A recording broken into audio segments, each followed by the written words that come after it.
Hi there, in this video I'm going to show you how to set up a client within the FleetHire ERP system.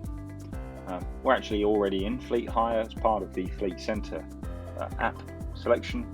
We go down to the client tab here, and here we can see our existing clients. We're going to go from new here, so I hit my add client button at the top. We're into some information, testing code. We'll put some false information here for the time being. Find the address, put it as number 1, Brisbane Street, Launceston, Tasmania. Happy days. Upload all that information. We've got a notes field here because there is always a requirement to keep some specific notes on a client for your own purposes within your company. We have a percentage discount field here that will apply the exact percentage that you enter in here discount against all of your RRP pricing. Any of your standard pricing will have this discount applied to it. It's important to know that whatever you put in here will have that knock-on effect as standard across all of your invoicing contracts. We can say that whether they're a cash client, we can put their payment terms in here. We can charge by tracked hours by default if we wish, and we can auto invoice by default. These are your common wet hire or dry hire, customers that you just want to automate the process by charging by the hours coming from the tracker, and the invoice is popping out every month without you having to do anything.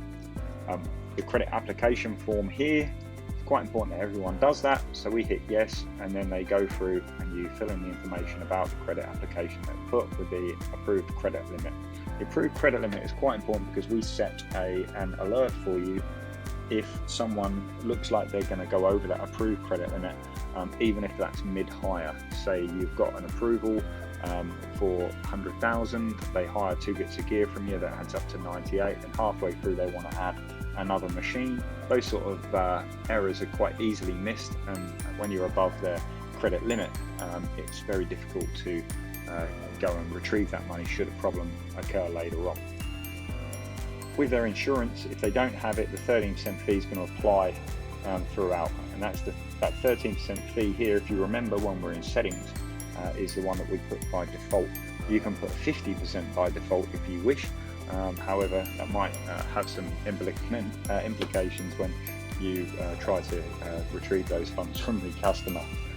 If they have insurance, you can enter the details of the insurance company and the information about it, particularly the insurance expiry, so you make sure that you're covered, they're covered, and you don't actually have to add that excess on top of all of your contracts.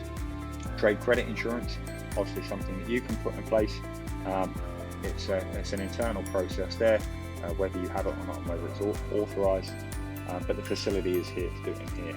Once I go on to save, I now have I need to put a postal contact name, which we'll put Tim Smith. With all of our programs, a good pop-up there lets you know if you haven't completed it accurately. You want to see the green pop-up come up to let you know that something has happened. Tim Smith will be 22 Wesley Drive, for want of a different name. My phone number, street number 11. I'll put some information in here. Email address, test.com. Great. I can put my mobile number in here again, and I have all my information in there that I need. I go on to save. I now have my client saved successfully. It's important that we have this information in there because that auto-populates the components of the quote and, of course, your invoicing and contracts. So this has to be kept up to date, it has to be kept accurate, and from the information in there, particularly expiry dates for certificates of insurance and whatnot, we can notify you when things are running out. Also very, very important. So that's how to set up a client. In the next video, we're going to show you how to build a quote, and we'll use that client to go on and build a quote for them in a second.